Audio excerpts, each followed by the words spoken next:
이재명 후보에게도 이준석 후보의 발언에 불똥이 튈 거고 거기에 대한 해명 내놓아야 된다.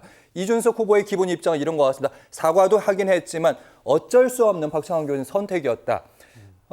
지난번 국민의힘 전당대회 당시에 한동훈, 홍준표 당시 얘기하면서 춘향이 질문을 하지 않았느냐.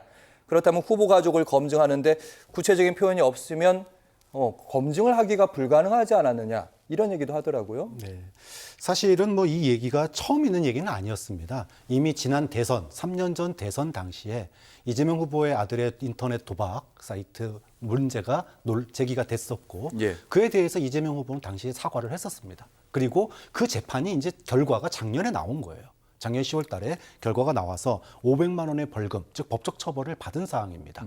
자, 지난 3년 전에 사과도 했고 법적 처벌도 끝났습니다. 자, 그런데 그 수많은 댓글들 중에서 이재명 후보의 아들이 작성했다고 추정되긴 하지만 정말로 이재명 아들이 작성했는지에 대해서는 그 누구도 검증하지 못했습니다. 근데 그 글의 일부를 가져와서 마치 이재명 후보의 아들이 쓴 것처럼 검증된 것처럼, 자, 검증됐다면 그에 대한 책임은 이준석 후보가 지면 됩니다. 자, 그런데 그럼 있는 그대로 표현을 해도 됩니다. 그런데 사실은 굳이 대상이 남성이었는데 여성으로 왜 바꿨느냐. 가정법이라고 했지만 검증을 위해서라고 얘기를 했지만 저는 굳이 여성으로 바꾼 거에는 뭔가 의도가 있는 거 아니냐. 호도를 하려고 했던 거 아니냐라고 하는 의심을 가질 수밖에 없습니다. 일단 박창원 교수께서는 그 글을 정확하게 이재명 후보의 아들이 썼다는 것도 불확실한 면이 있고, 두 번째 썼다고 인정할지라도 이준석 후보는 그 댓글에 다른 표현으로 본인이 다른 표현을 덧붙였다. 그렇죠. 아니, 그대로 옮긴 게 아니라. 덧붙였다가 중요한 게 아니에요.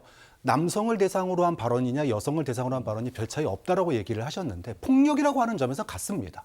하지만 우리 사회가 우리가 과거에도 수많은 정말 혐오 범죄들이 있었어요. 근데 이거는 명백하게 누가 보더라도 다른 혐오 범죄거든요. 그렇죠? 근데 그걸 갖다가 여성에게 대상으로 그렇게 썼다라고 하면 이건 느낌 자체가 완전히 다른 거예요. 세 번째, 갈라치기가 아니라고 그러는데 권영국 후보에게 모 후보의 아들이라고 얘기는 안 했습니다. 이런 범죄가 있습니다. 후보님이나 후보님 당에서는 이거 어떻게 해야 됩니까? 자, 범죄 맞죠? 자, 돌 던지세요. 돌 안 던지면 당신도 공범이고 당신의 당도 공범이에요.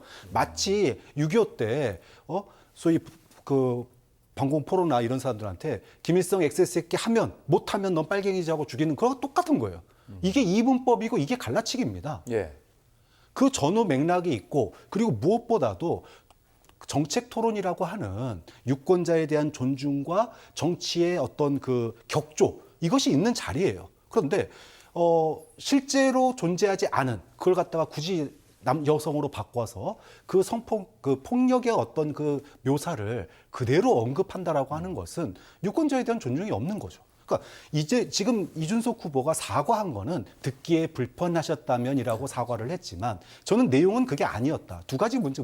세 가지 문제가 있는 거예요. 하나는 정말 사실이냐.